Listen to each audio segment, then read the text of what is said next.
What kind of warped sense of power makes someone fine you $500 for catching a fish in your own backyard? I found out when Patricia, the president of our HOA, marched across my lawn, waving a set of violation papers and screeching about unauthorized aquatic activities. Her face twisted in fury as she threatened to place a lien on my house for the crime of catching a single bass on my day off. But it didn't stop there. They were ripping apart my peaceful sanctuary, turning it into a living nightmare. Sleep eluded me, food lost its appeal, and I found myself banned from fishing on my own lake.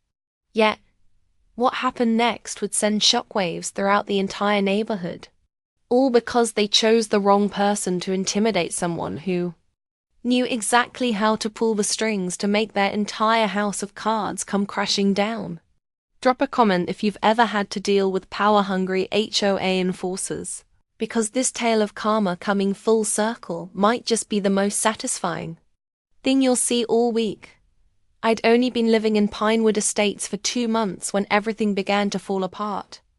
On paper, it was the picture-perfect neighborhood, immaculate homes, perfectly groomed lawns, and most importantly, Evergreen Lake, a beautiful 25-acre body of water that glistened like a diamond under the morning sun. The community seemed ideal. Upscale homes ranging from $500,000 to $1.5 million. A strong sense of security, and amenities that justified the hefty $450 monthly HOA fees. Or so I thought. That Saturday afternoon, I felt a slight tremor in my hands as I grabbed my dad's old fishing rod, his final gift to me before heart disease claimed him 5 years ago.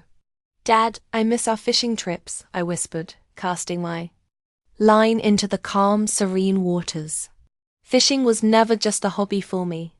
It was my way of staying connected to him, a way to process the grief that often caught me off guard. The first time I laid eyes on Evergreen Lake was the moment I knew I had to buy a house in Pinewood Estates. The real estate agent had saved it for last, knowing that the view would seal the deal. "And here," she said dramatically, "is your backyard view."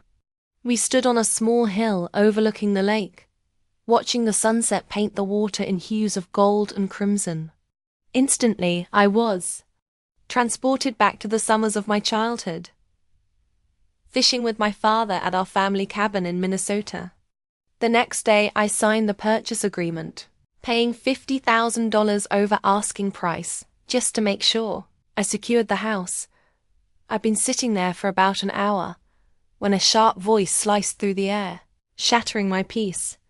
"Excuse me, what do you think you're doing?" I turned to see a woman in her late 50s, sporting a high-end haircut and designer sunglasses, marching toward me as if she were leading a military procession. This, I would soon learn, was Patricia Wilson, the HOA president, and as far as she was concerned, the self-appointed ruler of Pinewood Estates. "I'm fishing," I answered, stating the obvious. Patricia's lips tightened into a thin line as she whipped out her phone and started snapping pictures of me. "Well, Mr. Anderson," she said, her voice dripping with disdain, "you're in direct violation of the HOA regulations regarding recreational water activities. I'm issuing you a $500 fine, effective immediately." She thrust a formal-looking notice into my hands. I stared at the paper in utter disbelief. The document claimed I had violated Statute 7.32b, which prohibited unauthorized recreational activities on community waters without prior approval from the board. It also mentioned potential environmental hazards and liability concerns. I could barely wrap my head around it. What possible environmental hazard could arise from catch-and-release fishing with a single hook? There must be some mistake. Sighed, trying to stay calm. I went through all the HOA documents before buying the house. There's nothing about fishing being prohibited. Patricia's smug expression only grew more pronounced. The board passed an amendment last month. Perhaps if you attended our meetings instead of whatever it is you do all day, you'd be aware of these changes." With that, she spun on her heel and marched off. At home, I immediately grabbed the thick binder of HOA regulations I'd received at closing. I spent 2 hours poring over every page, appendix, and amendment notice I'd gotten since moving in. And yet, there was absolutely nothing about fishing being banned on the lake, nor any mention of needing prior approval for any recreational activities. Later that evening, while walking around the lake, I met my neighbor, Samantha Miller, a single mom and elementary school teacher. Her 8-year-old son, Lucas, was feeding the ducks another activity I would later discover that was supposedly off-limits. "Did you hear about any new rules for the lake?" I asked, after we introduced ourselves. Samantha shook her head, a concerned look on her face. "No, but you're not the first person Patricia's targeted. The Johnsons were fined last week for having a picnic too close to the water. And old Mr. Martinez was warned for letting his grandkids use a remote-controlled boat." She lowered her voice. "Between you and me, something weird is going on. The HOA suddenly obsessed with restricting access to the lake." Lucas looked up from feeding the ducks. "Miss Patricia is mean. She told me I couldn't do my science project on the lake because I can't take water samples anymore." Samantha ruffled her son's hair. "We used to spend every weekend by this lake. Lucas was even learning to fish from Mr. Martinez. Now we're scared to come here for too long in case we get reported for some made-up violation." I felt a surge of anger at the thought of this power-hungry woman intimidating an 8-year-old out of pursuing scientific curiosity. "When did these new rules start?" I asked. "About 3 months ago," Samantha replied. "Right after Patricia got re-elected as HOA president and brought in her friend Robert as vice president. He's a retired attorney, and suddenly, all the HOA notices started sounding like legal threats." That night, I organized a small meeting at Samantha's house with a few other concerned neighbors. Frank Martinez, a 72-year-old who'd lived here since before the development was built, shared something that made my ears perk up. "The HOA doesn't have full authority over the lake that they claim to have," Frank said. "I've lived here long enough to know that the original property transfer had specific conditions about public access." Frank's family had owned a small farm where part of the development now stood. "This lake used to be called Martinez Pond," he said, his eyes twinkling mischievously. "My grandfather dammed up the creek to create it for irrigation back in 1928. When the city expanded this way in the 80s, they bought the water rights with the promise it would remain accessible to the public." The Johnsons, a middle-aged couple, who had been fined for their lakeside picnic, nodded enthusiastically. "We specifically chose this neighborhood because of the lake," Barbara Johnson explained. "The brochure even advertised community lake access as a selling point." As we continued discussing what this might mean, the doorbell rang. Samantha opened it to reveal Robert Stewart, the HOA vice president. He handed me another official notice. "Mr. Anderson, this is a formal warning," he said, his voice cold. "If you don't pay your fine within 48 hours, we'll be forced to take more severe actions." The room grew instantly tense. Robert's eyes scanned the room, lingering just long enough on each neighbor to make them uneasy. "I see you're holding some sort of meeting," he said, his voice dripping with mock politeness. "I hope you filed the proper paperwork for a gathering of more than 4 non-family members in a residential property, as required by HOA statute 12.1. The absurdity of the claim left me speechless. I stared him down, refusing to back down. "I'm not paying anything until I see proof of the HOA's authority over the lake and documentation of this new regulation." Robert smiled coldly, his eyes devoid of warmth. "You'll regret this decision. I guarantee it." As he walked away, a sense of unease settled over me. This wasn't just about fishing.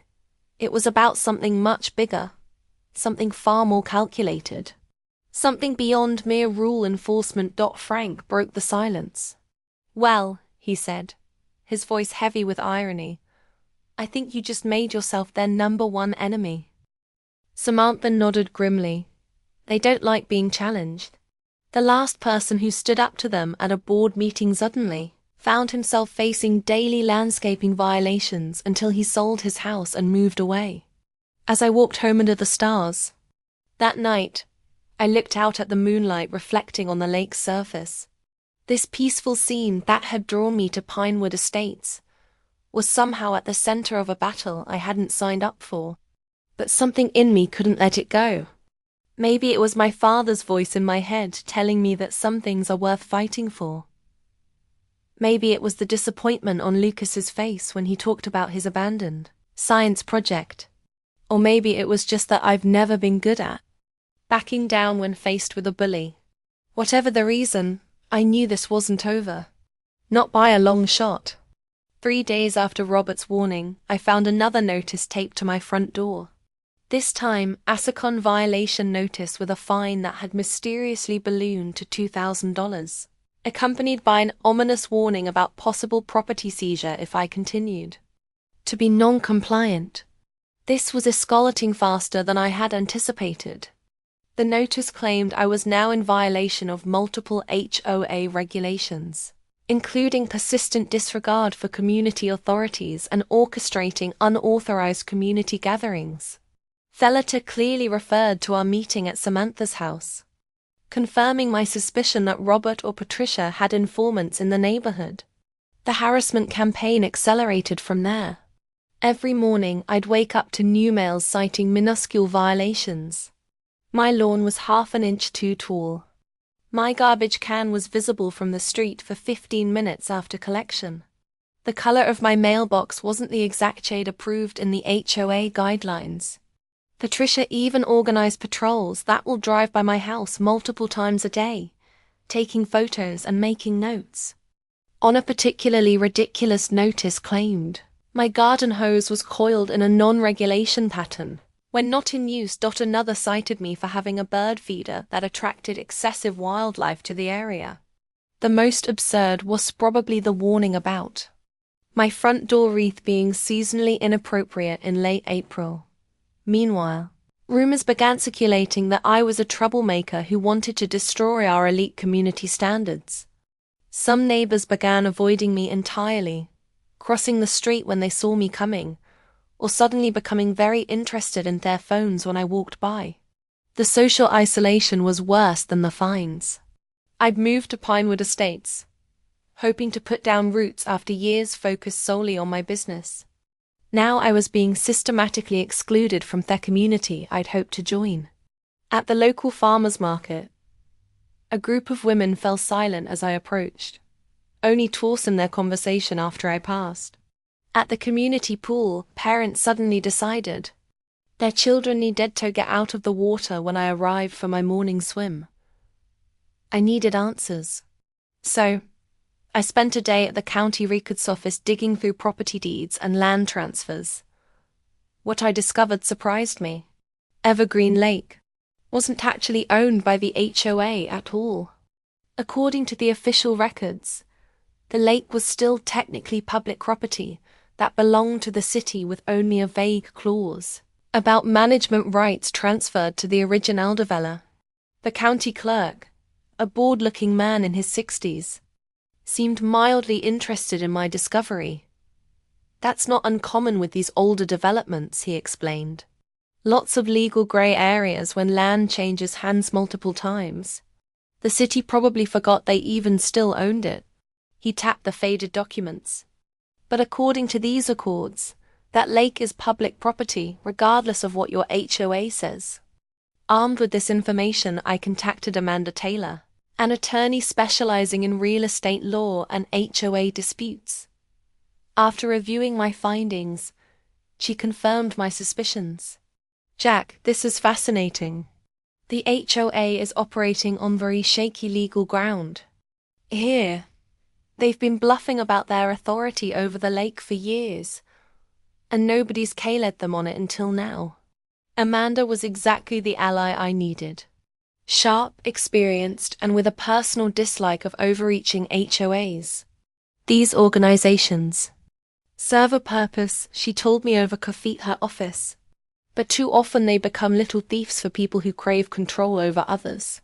He explained that HOAs did have significant legal power within their legitimate scope, but they couldn't simply invent authority they hadn't been granted.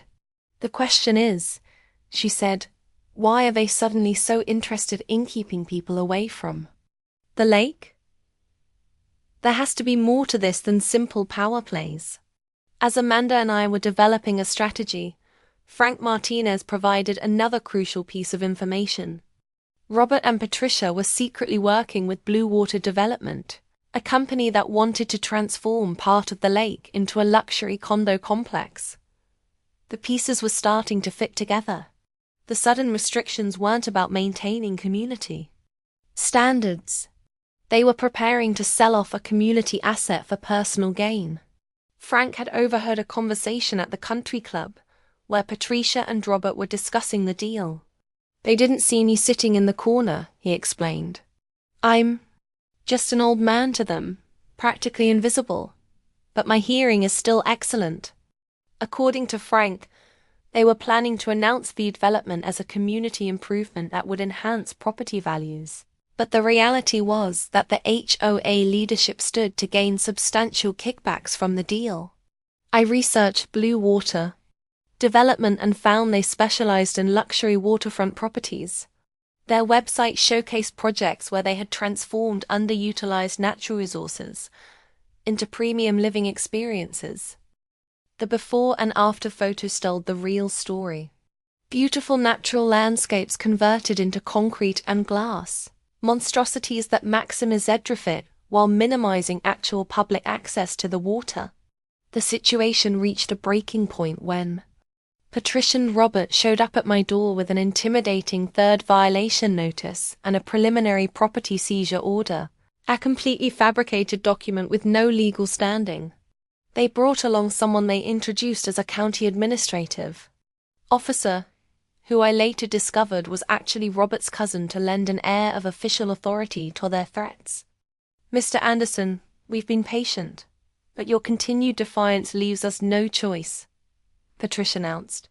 If you don't pay the now $5,000 fine within 10 days, we'll begin proceedings to claim your property as payment. I wanted to laugh at the absurdity, but there was nothing funny about the harassment they were inflicting on the neighborhood. I'll have my attorney review these documents, I said evenly. You can expect a formal response through proper legal channels. Patricia's smug expression faltered slightly at the mention of an attorney. She hadn't expected resistance, certainly not organized legal resistance. After they left, I received an anonymous email from someone at the Urban Planning Department. I've noticed you're looking into Evergreen Lake. There are things you need to know. Meet me tomorrow at the downtown cafe. I have important documents about some shady land deals from 15 years ago.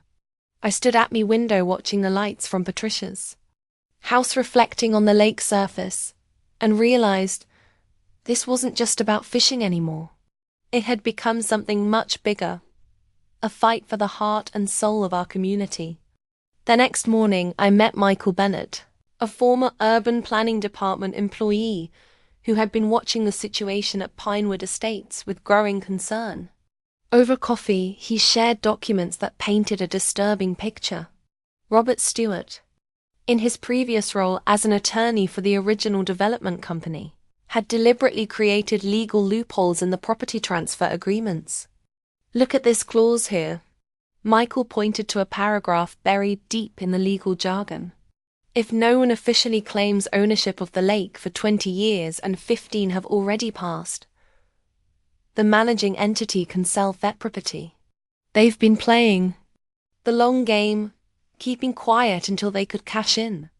Michael was a nervous man with thinning hair, but his knowledge of urban planning regulations was encyclopedic. I was involved in the initial approval process for Pinewood Estates, he explained. Even back then, Robert Stewart was pushing the boundaries of what was legally permissible. The original plans included much more extensive development around the lake, but the city council rejected those elements because of environmental concerns. He pushed a folder across the table, looking around nervously. Stewart never forgot that defeat. He's been nursing a grudge against the city ever since, and he's methodically worked to undermine the protections that were put in place for the lake. The document showed a pattern of deliberate obfuscation, seemingly innocuous legal phrases that, when taken together, created a framework for eventually circumventing the original intent of the property agreements. "What I don't understand," I said after reviewing the papers, "is why Patricia Wilson is involved. What's her angle in all this?" Michael grimaced. "Follow the money. Patricia was a mid-level executive who got laid off 5 years ago. She's been struggling financially ever since, but maintains appearances at all costs. The consulting contract Blue Water is offering would solve all her financial problems." Further investigation revealed that Robert and Patricia had already signed a memorandum of understanding with Blue Water Development to sell 40% of the lake area for $12 million. Money that would go into the HOA funds they controlled, with substantial consulting fees coincidentally flowing to Companion by relatives of the HOA board member.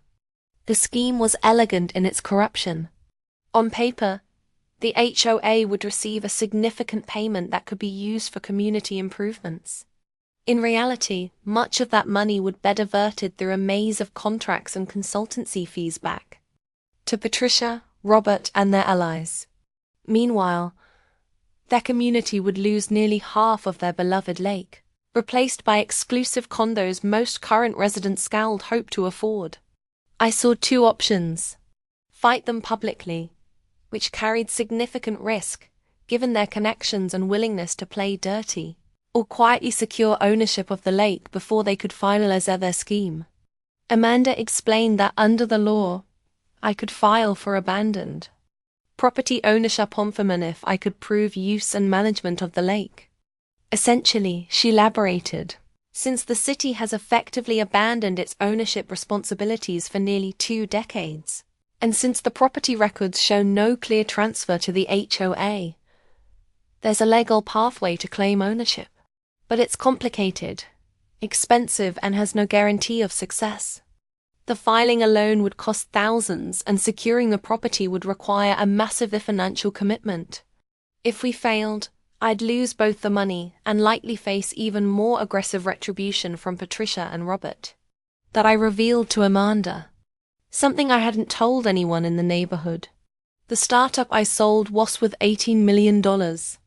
It's almost my entire net worth. 12 years of working 80-hour weeks, sacrificing relationships and health. I had planned to use it for financial security, but now I'm considering betting it all on a lake. Amanda's expression turned serious. That's a huge decision, Jack. Are you sure you want to risk everything like this? At night, I sat alone by the lake with my father's fishing rod, wrestling with the biggest decision of my life. Dad taught me that sometimes the most valuable things can't be measured in dollars. I thought, if he were here, what would he do? The answer came to me as I watched the moonlight dance on the water. Some things were worth fighting for, even at great personal cost. I remembered a story my father had told me about a small stream that ran through his childhood neighborhood. When a factory upstream started dumping waste that killed the fish, most adults complained but did nothing.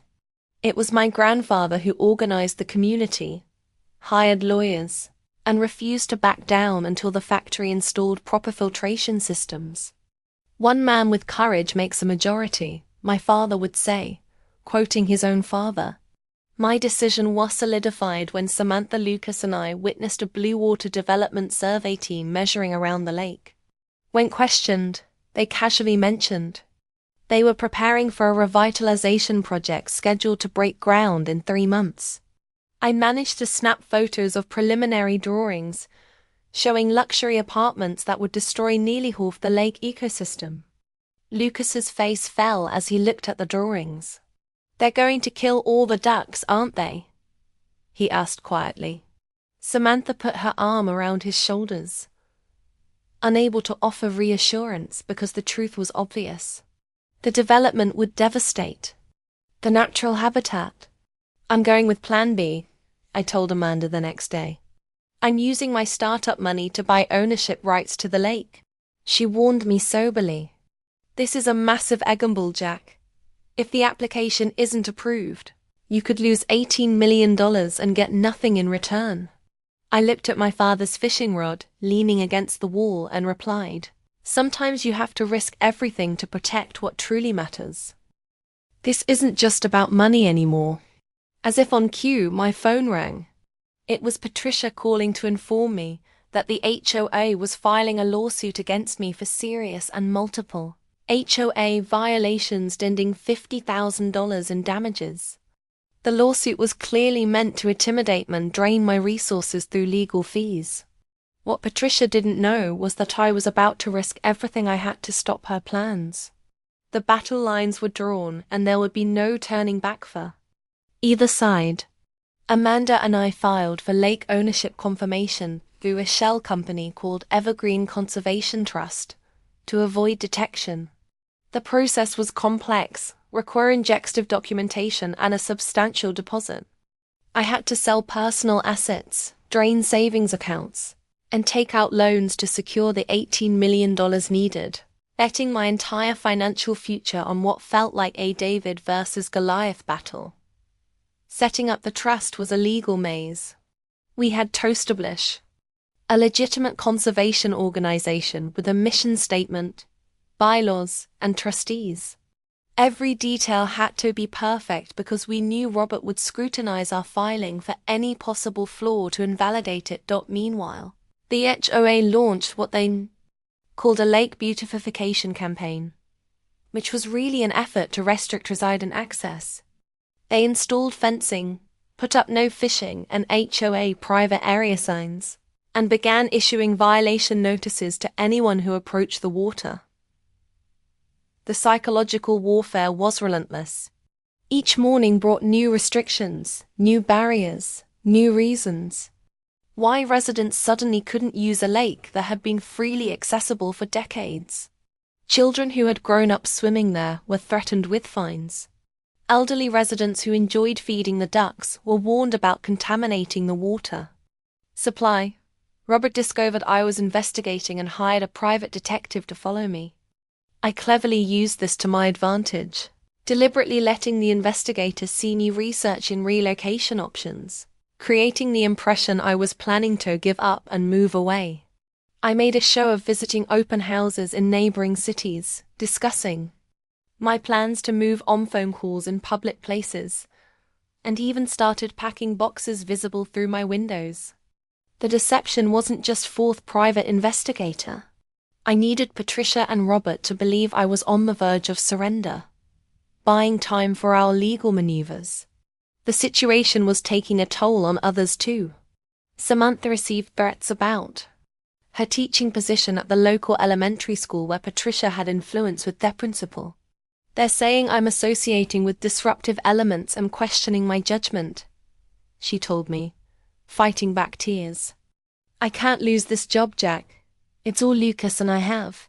The cruelty of targeting a single mother's livelihood because she questioned authority made my resolve stronger. This wasn't just about the lake anymore. It was about standing up to bullies who used their power to hurt vulnerable community members. The community gradually divided into two camps. Those supporting the HOA, mostly wealthy residents who rarely used the lake, and those quietly supporting me, young families and natural-living seniors. Frank Martinez provided another crucial piece of evidence. The original area maps and minutes from a city council meeting 20 years earlier, explicitly stating that the lake shall forever remain a public space for residents. Frank had kept meticulous records of the neighborhood's development. My father always said to read the fine print and keep your own copies, he told me, as he handed over the yellow documents. These people think they can rewrite his story because they assume no one remembers the truth. The division in the neighborhood became increasingly visible. Residents who supported preserving the lake would nod at me when we passed on the street, or occasionally leave encouraging notes in my mailbox. Others gave me cold stares or made comments just loud enough for me to hear about property values and troublemakers.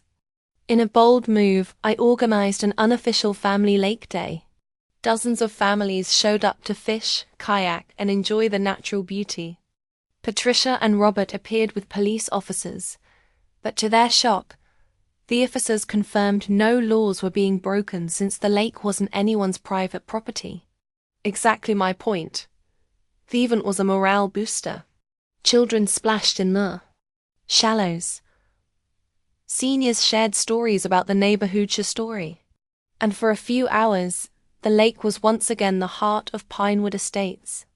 The sight of police officers declining to intervene despite Patricia's demands was particularly satisfying. "This is private property," she insisted, her voice rising. "These people are trespassing." The older officer simply shrugged. "Ma'am, according to county records, this is actually public property. Unless someone is breaking a law, which nobody here is, there's nothing for us to enforce." The look on Patricia's face was worth every penny of my legal fees, but the victory was short-lived. That night, I received an urgent call from Amanda. "They've discovered what we're doing. Robert just filed an objection to our ownership application, and the HOA has submitted their own claim. We have 72 hours to respond, or their filing will take precedence." Looking out my window, I saw a large excavator parked by the lakeside, ready to begin the revitalization project the very next morning. The appearance of heavy machinery was a shock. They were moving faster than anticipated, hoping to create a situation where physical changes to the landscape would make legal challenges more difficult. It was a common tactic. Create facts on the ground that would be expensive to reverse. "How did they find out about orphaling?" I asked, watching as more construction equipment arrived under the cover of darkness. "I don't know," Amanda admitted. "Someone in the county office must have tipped them off. Robert has connections everywhere. Jack, they're trying to force our hand. If they start actual construction, it creates a whole new legal mess." I watched the yellow machinery gleaming dully in the moonlight, positioned like predators, ready to tear into the peaceful shoreline at dawn. "Then we need to move faster," I said. "A plan already forming. Call everyone we know at the environmental agencies. I'll rally the neighbors. They may have money and connections, but we have something they didn't. People who genuinely care about this place." The next 72 hours would determine whether Evergreen Lake survived as a natural haven or became just another victim of greed and corruption. A man and I worked through the night to complete our counter-demandation, proving the HOA had no legal rights to the lake. The next morning, construction workers began cordoning off a section of the lake for site preparation. Robert and Patricia stood supervising, looking triumphant, as if their victory was already secured. The sight of construction tape and survey, stakes marking off sections of the beloved shoreline, sent a wave of distress through the community. Children stood watching in confusion as workers began setting up equipment that would soon destroy their play area. Elderly residents who had walked the lake's perimeter as part of their daily exercise routine were turned away by security guards hired for the occasion. In a desperate move, I contacted the Environmental Protection Agency about the construction potentially affecting the waterfowl habitat.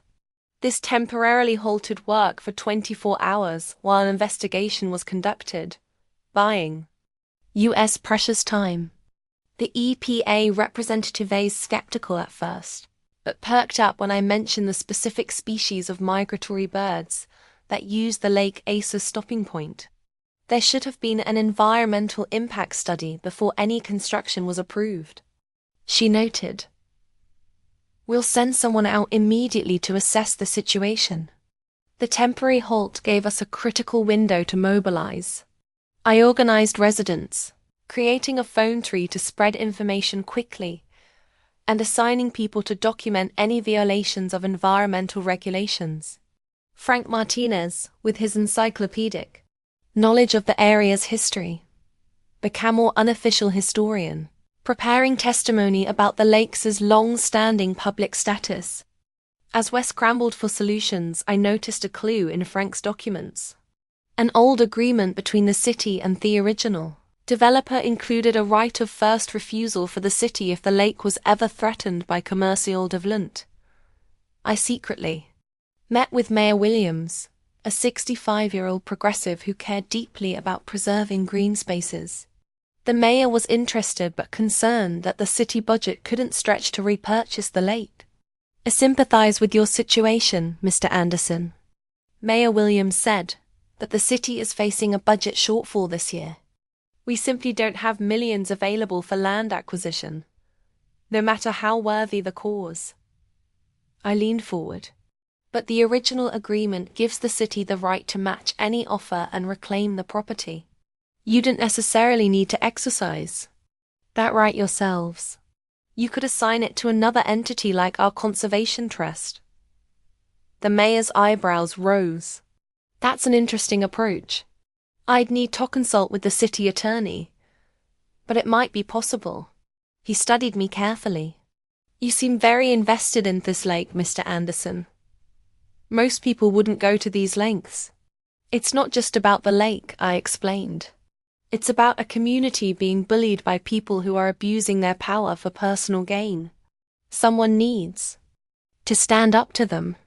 Meanwhile, Amanda discovered Robert had committed fraud in the HOA documentation by forging signatures off board members who had either died or moved away. One signature belonged to a board member who had moved to Forodatu years earlier, while another was from a man who had passed away 6 months before the document was supposed. "This is criminal forgery," Amanda explained. "If we can prove this in court, it not only invalidates their claim to the lake, but could result in serious legal consequences for Robert personally." Samantha faced eviction threats from her landlord, a close friend of Patricia's, and Lucas came home crying because classmates were bullying him about his troublemaker mom. The notice cited causing community disruption as grounds for termination or for lease, language that perfectly echoed Patricia's complaints about her. I felt the pressure mounting as I watched Lucas wipe away tears, realizing my battle was affecting innocent people. "I'm sorry I got you involved in this," it told Samantha as we sat on her porch that evening. She surprised me with her response. "Don't apologize. Before you stood up to them, we were all just quietly letting them control everything, afraid to speak out. Whatever happens, you showed Lucas something important. That sometimes you have to fight for what's right, even when it's hard." Lucas, who had been quietly drawing at the kitchen table, brought over his artwork, a colorful picture of the lake surrounded by happy stick figures. "This is what I wanted to be like again," he said simply. The childish drawing captured exactly what we were fighting for. Not just a body of water, but a community space where people could connect with nature and each other. At an emergency hearing at City Hall, Robert presented evidence that the HOA had been transferred lake management rights years ago. I was able to prove these documents had been altered. The original copies showed a crucial note about public purpose that had been deliberately removed. The judge delayed a decision for 48 hours to review additional evidence. The hearing wastens with Robert appearing supremely confident as he presented documents that showed what appeared to be a clear chain of authority from the city to the developer to the HOA. However, Amanda was prepared. Using Frank's original documents and records obtained from the county archives, she demonstrated how Robert's evidence contained subtle but significant alterations. "Your Honor, if you look at this original document from the city archives," Amanda explained, placing 2 versions side by side, "you'll notice this critical sentence about maintaining the lake for public recreational purposes in perpetuity has been completely removed from the version Mr. Stoyart submitted. Robert's face remained impassive, but a slight tightening around his eyes betrayed his concern. Clerical errors in copying documents are not uncommon, he responded smoothly. The substantive, legal transfer remains valid. The judge, a non-unsensiman in her 60s, studied both documents carefully. These discrepancies are concerning. Mr. Stewart, I'll need to review all submitted evidence thoroughly before making a determination. That night, I received a call from an unknown number. Mr. Anderson, this is Jennifer Parker from the county Land Registry office. Samian just submitted some old documentation that could completely change this case. It indicates the lake can be sold to HOA, makes the highest offer within the next 24 hours. I shouldn't be telling you this, but they're trying to fast-track the process to sell the lake to Blue Water Development tomorrow for $15 million. If you really want to salvage this lake, this is your last chance. Jennifer's voice was hushed and she spoke quickly. They found some obscure county regulation from the 1950s that allows expedited sale of abandoned public waterways if certain conditions are met. They've got all the paperwork lined up with signatures from 3 county commissioners. The sale could be proved by this time tomorrow. Can they really do that? Bypass the normal process entirely? It's a legal grey area, she admitted. But by the time anyone challenges it successfully, the development would already be underway. Once the ecosystem is destroyed, no court order can bring it back. A pause. Then I could lose my job for telling you this. But I grew up swimming in that lake, and I can't just watch it be destroyed. I thanked her and immediately called Amanda, my hand shaking slightly as I dialed. The stakes had just risen exponentially, and we were almost out of time. I immediately contacted my bank and initiated the transfer of my entire startup proceeds. $18 million, virtually all my assets. Sitting before my computer, I trembled as I watched my account balance drop from $18,247,320 to just $247,320. 12 years of building a career, dreams of a bigger house, college funds for future children, all bet on a lake, I thought to myself. The magnitude of what I was doing hit me hard in that moment. This wasn't just money. It was security, opportunity, freedom. It represented countless late nights coding until my eyes burned. Investor meetings where I'd pitched until my voice gave out. Years of stress and sacrifice. I remembered the day I'd sold my startup, the champagne toast with my small team, the sense of vindication after years of people telling us our idea would never work. I'd allowed myself one extravagant purchase to celebrate. A vintage wooden fishing boat similar to the one my father had owned. The rest of the money was carefully invested, my practical nature taking over once the initial excitement faded. Now I was giving it all up for a lake, for a principle, for a community of people I barely knew. Was I crazy? Probably. But as I clicked confirm on the transfer, I felt something unexpected. Relief. As if a weight I hadn't realized I was carrying had been lifted. Nanda warned me this was an extremely risky gamble. If these documents are fraudulent, you'll lose everything and gain nothing. I understand the risks, I assured her. But this is about more than money now. It's about not letting people like Patricia and Robert win by default, just because fighting them is too expensive or too difficult. I gathered evidence of Robert and Patricia's conspiracy with Michael Bennett, helping authenticate the original documents. At the County Land Registry office, I discovered the newly submitted document was genuine, but had been modified. The important notation about public purpose had been cleverly erased. Michael's expertise was invaluable. See how the paper is slightly discolored in this section? Het pointed out, examining the document under a special light.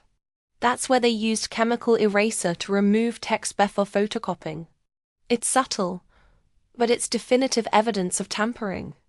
It submitted an offer to purchase the lake for $17 million. $2 million more than Blue Water Development's bid.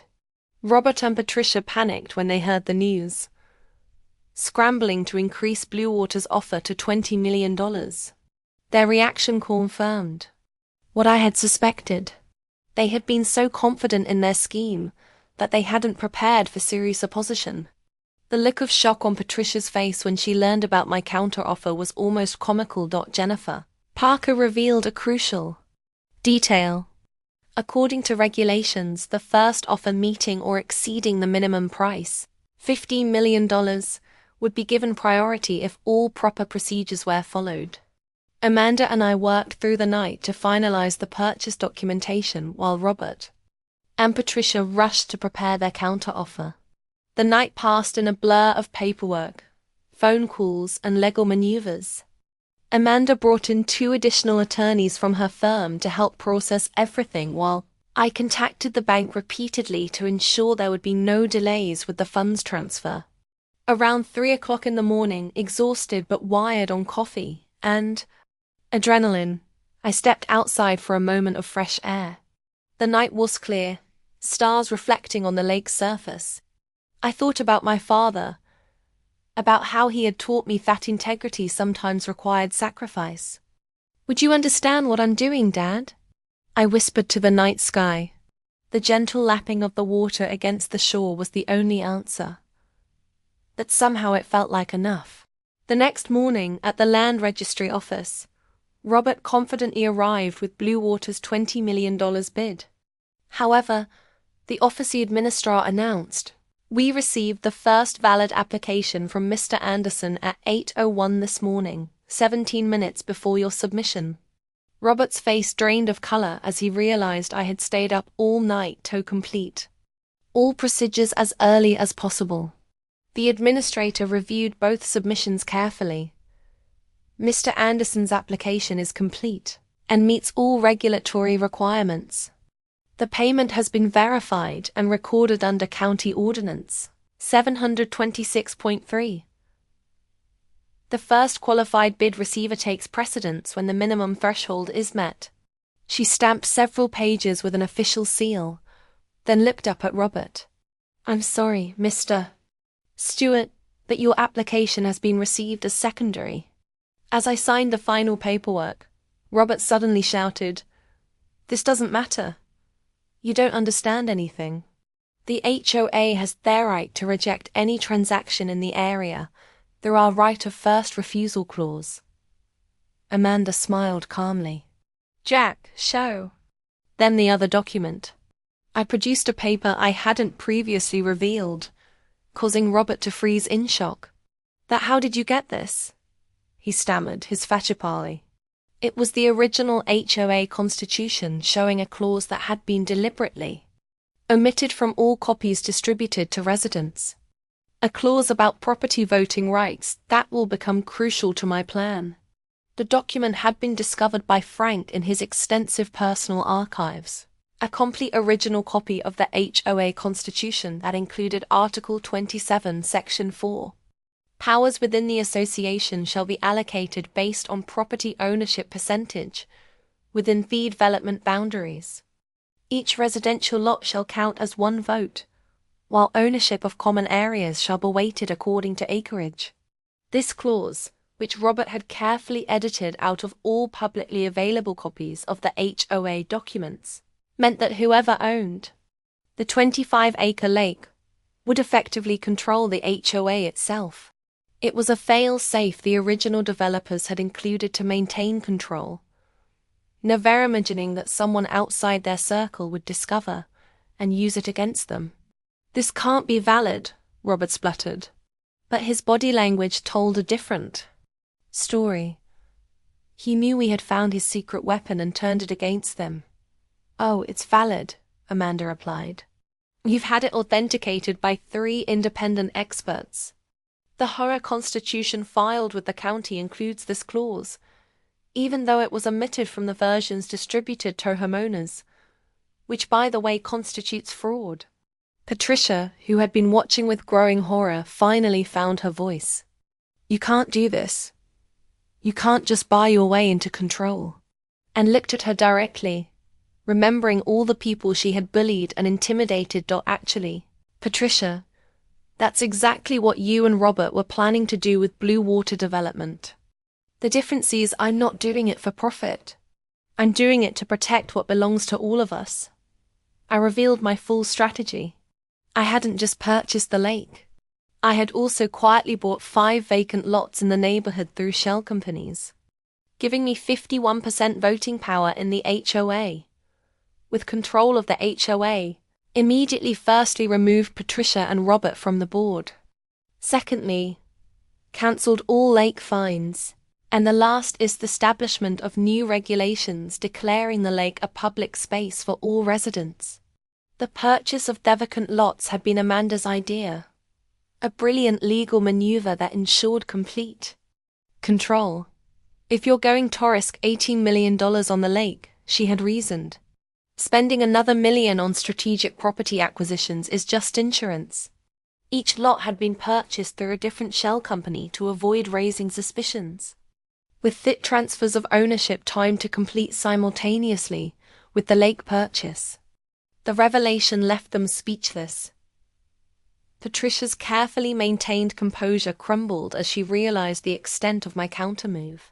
Robert attempted to argue legal technicalities, but his arguments fell flat against the ironclad documentation Amanda had prepared. You can't just remove elected board members. Robert finally managed his legal mind, searching desperately for any defense. Amanda stepped forward. Actually, according to the HOA bylaws you yourself helped write, the board can be reconstituted by a supermajority vote of property owners at any time. With Jack's ownership stake, he constitutes that supermajority. She handed him a copy of the relevant bylaw highlighted for his convenience.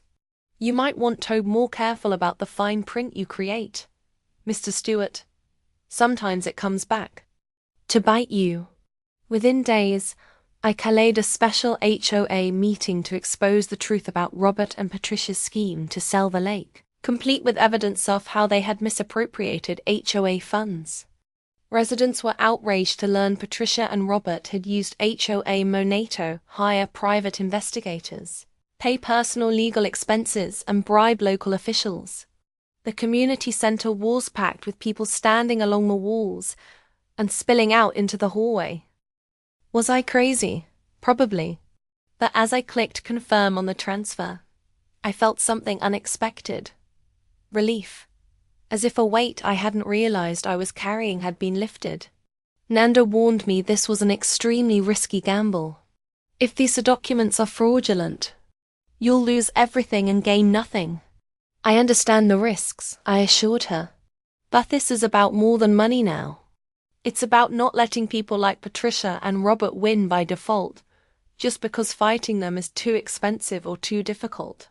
I gathered evidence of Robert and Patricia's conspiracy with Michael Bennett, helping authenticate the original documents. At the County Land Registry office, I discovered the newly submitted document was genuine, but had been modified. The important notation about public purpose had been cleverly erased. Michael's expertise was invaluable. See how the paper is slightly discolored in this section? Het pointed out, examining the document under a special light. That's where they used chemical eraser to remove text before photocopying. It's subtle, but it's definitive evidence of tampering. It submitted an offer to purchase the lake for $17 million. $2 million more than Blue Water Development's bid. Robert and Patricia panicked when they heard the news, scrambling to increase Blue Water's offer to $20 million. Their reaction confirmed what I had suspected. They had been so confident in their scheme that they hadn't prepared for serious opposition. The look of shock on Patricia's face when she learned about my counteroffer was almost comical. Jennifer Parker revealed a crucial detail. According to regulations, the first offer meeting or exceeding the minimum price, $15 million, would be given priority if all proper procedures were followed. Amanda and I worked through the night to finalize the purchase documentation while Robert and Patricia rushed to prepare their counteroffer. The night passed in a blur of paperwork, phone calls, and legal maneuvers. Amanda brought in 2 additional attorneys from her firm to help process everything while I contacted the bank repeatedly to ensure there would be no delays with the funds transfer. Around 3 o'clock in the morning, exhausted but wired on coffee and adrenaline, I stepped outside for a moment of fresh air. The night was clear, stars reflecting on the lake's surface. I thought about my father, about how he had taught me that integrity sometimes required sacrifice. "Would you understand what I'm doing, Dad?" I whispered to the night sky. The gentle lapping of the water against the shore was the only answer. But somehow it felt like enough. The next morning, at the land registry office, Robert confidently arrived with Blue Water's $20 million bid. However, the office administrator announced, "We received the first valid application from Mr. Anderson at 8:01 this morning, 17 minutes before your submission." Robert's face drained of color as he realized I had stayed up all night to complete all procedures as early as possible. The administrator reviewed both submissions carefully. "Mr. Anderson's application is complete and meets all regulatory requirements. The payment has been verified and recorded under County Ordinance 726.3. The first qualified bid receiver takes precedence when the minimum threshold is met." She stamped several pages with an official seal, then looked up at Robert. "I'm sorry, Mr. Stewart, but your application has been received as secondary." As I signed the final paperwork, Robert suddenly shouted, "This doesn't matter. You don't understand anything. The HOA has their right to reject any transaction in the area through our right of first refusal clause." Amanda smiled calmly. "Jack, show." Then the other document. I produced a paper I hadn't previously revealed, causing Robert to freeze in shock. "That how did you get this?" he stammered, his facipale. It was the original HOA constitution showing a clause that had been deliberately omitted from all copies distributed to residents. A clause about property voting rights that will become crucial to my plan. The document had been discovered by Frank in his extensive personal archives. A complete original copy of the HOA constitution that included Article 27, Section 4. Powers within the association shall be allocated based on property ownership percentage within fee development boundaries. Each residential lot shall count as one vote, while ownership of common areas shall be weighted according to acreage. This clause, which Robert had carefully edited out of all publicly available copies of the HOA documents, meant that whoever owned the 25-acre lake would effectively control the HOA itself. It was a fail-safe the original developers had included to maintain control, never imagining that someone outside their circle would discover and use it against them. "This can't be valid," Robert spluttered. But his body language told a different story. He knew we had found his secret weapon and turned it against them. "Oh, it's valid," Amanda replied. "You've had it authenticated by 3 independent experts. The HOA constitution filed with the county includes this clause, even though it was omitted from the versions distributed to homeowners, which by the way constitutes fraud." Patricia, who had been watching with growing horror, finally found her voice. "You can't do this. You can't just buy your way into control." And looked at her directly, remembering all the people she had bullied and intimidated. "Actually, Patricia, that's exactly what you and Robert were planning to do with Blue Water Development. The difference is I'm not doing it for profit. I'm doing it to protect what belongs to all of us." I revealed my full strategy. I hadn't just purchased the lake. I had also quietly bought 5 vacant lots in the neighborhood through shell companies, giving me 51% voting power in the HOA. With control of the HOA, immediately firstly removed Patricia and Robert from the board. Secondly, cancelled all lake fines, and the last is the establishment of new regulations declaring the lake a public space for all residents. The purchase of the vacant lots had been Amanda's idea, a brilliant legal maneuver that ensured complete control. If you're going to risk $18 million on the lake, she had reasoned, spending another $1 million on strategic property acquisitions is just insurance. Each lot had been purchased through a different shell company to avoid raising suspicions, with thick transfers of ownership timed to complete simultaneously with the lake purchase.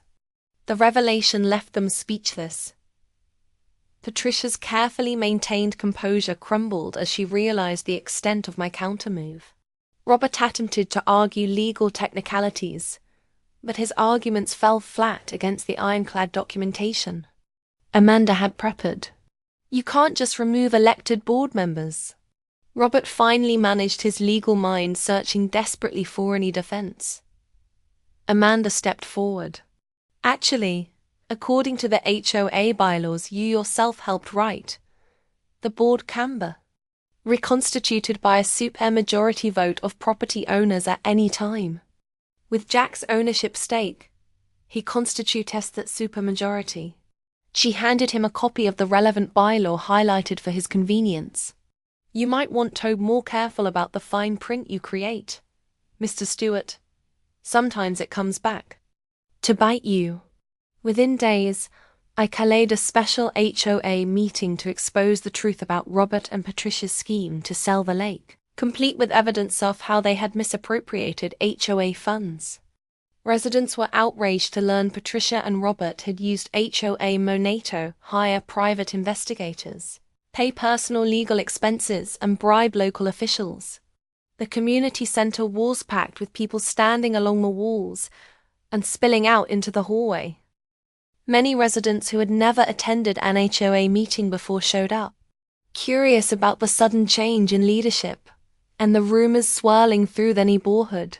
I began by introducing myself properly to everyone, then laid out exactly what had happened with complete transparency.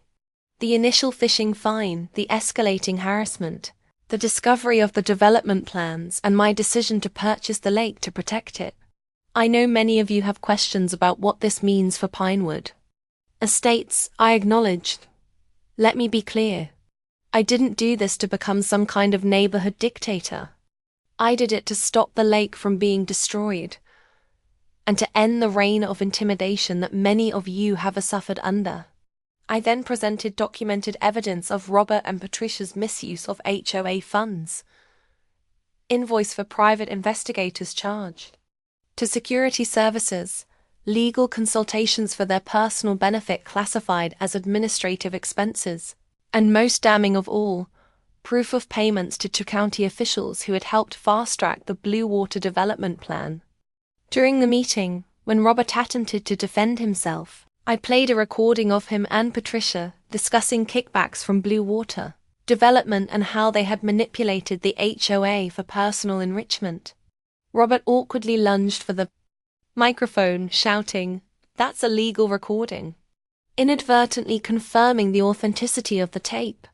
The room erupted in anger. Patricia fled the room in tears while Robert stood frozen, utterly speechless. The recording had been obtained by pure chance. Frank Martinez had been bird-watching near the Country Club patio, where Robert and Patricia were having lunch with the Blue Water executives. His hearing might not have been perfect, but his new smartphone had an excellent recording function that captured their conversation clearly. It was admissible based they were in a public place with no reasonable expectation of privacy. On the recording, Robert could be clearly heard saying, "Once the condos are built, property values around the lake will triple. We'll make a fortune on the consulting contracts alone, not to mention the finder fees for each unit sold. The beauty is those idiots in the neighborhood will actually thank us because their home values will increase too. They'll never realize what they've lost." Patricia's response was equally damning. "As long as nobody looks too closely at where the HOA fees have been going, we're in the clear. We've got enough dirt on the county commission to make sure they play ball." I introduced my new plan, transferring the lake to a conservation trust that would permanently protect it from commercial development. This lake belongs to all of us, I told the assembled residents. No person or small group should have the power to take it away for profit. The details of the conservation trust were complex but fair. The lake would be permanently protected from development with guaranteed public access for all residents. A new management committee would be formed with representatives from different sections of the neighborhood, ensuring diverse perspectives on any decisions affecting the lake. 6 months later, the transformation was complete. I was elected as the new HOA president, implementing transparent and fair policies. The Evergreen Lake Trust was established, ensuring the lake would forever remain a public space. Robert faced investigation for financial fraud and document forgery. Patricia sold her house at a loss and moved away from the neighborhood. The changes in the community were remarkable. HOA meetings, once dreaded and sparsely attended, became constructive community gatherings where residents actually felt heard. We reduced the monthly fees by eliminating unnecessary administrative expenses which had largely been going into Robert and Patricia's pockets while increasing funding for genuine improvements like playground renovations and trail maintenance around the lake. Samantha was promoted to assistant principal at her school, and Lucas started an environmental club for students. I organized an annual fishing day, teaching neighborhood children to fish, just as my father had taught me. The first fishing day was a special moment for me. Watching 20 kids learning to bait hooks, cast lines, and patiently wait for fish to bite brought back vivid memories of my own childhood. Lucas, who had become my unofficial assistant, took his responsibilities seriously, solemnly explaining to the younger children the importance of catch and release, and how to unhook a fish without hurting it. "You're really good with kids," Samantha observed as she handed me a thermos of coffee. Over the months of fighting to save the lake, we had grown close, our shared battle creating a bond that had gradually blossomed into something more. I had a good teacher, I replied, thinking of my father. He believed teaching a kid to fish wasn't just about catching fish. It was about patience, respect for nature, and appreciating quiet moments. In the final scene, I sat fishing by the lake, with Lucas and other neighborhood children. With Samantha beside me, Frank Martinez smiled contentedly from his porch, holding my father's fishing rod. I looked up at the sky and whispered, "Dad, I did it. Not just saved one fish, but the entire lake." The evening light turned the water golden as families gathered for a community picnic by the shore. Children splashed in the shallows. Seniors chatted on benches we'd installed along new walking paths. And there was a palpable sense of community that had been missing before. A simple wooden sign now stood where Patricia's restrictive notices had once been posted. A new sign stood proudly on the shore. Evergreen Lake Community Property. Welcome to our lake. The battle had cost me most of my fortune, but as I watched the children laugh and play by the water that would now be protected forever, I knew it was the best investment I'd ever made. Sometimes to protect what you love, you need to be willing to risk everything, even if that means buying a whole lake just to go fishing. Financially, I was back near Lito square one. The $18 million was gone, spent on purchasing the lake, their strategic lots, and the extensive legal fees the battle had required. I had returned to consulting work, using my software expertise to rebuild my savings much more modestly than before. But every time I sat by the lake with my fishing rod, watching the sunset paint the water in shades of gold and crimson, I knew I wouldn't change a single decision. Some investments can't be measured in dollars and cents. Some returns come in the form of children's laughter, preserved natural beauty, and the knowledge that you stood up for what was right when it would have been easier to walk away. As Lucas reeled in his first fish entirely on his own, his face lighting, Up with pride, I thought again of my father's words. The most valuable things can't be measured in dollars. Looking around at our rescued lake and the community it had brought together, I finally understood exactly what he meant.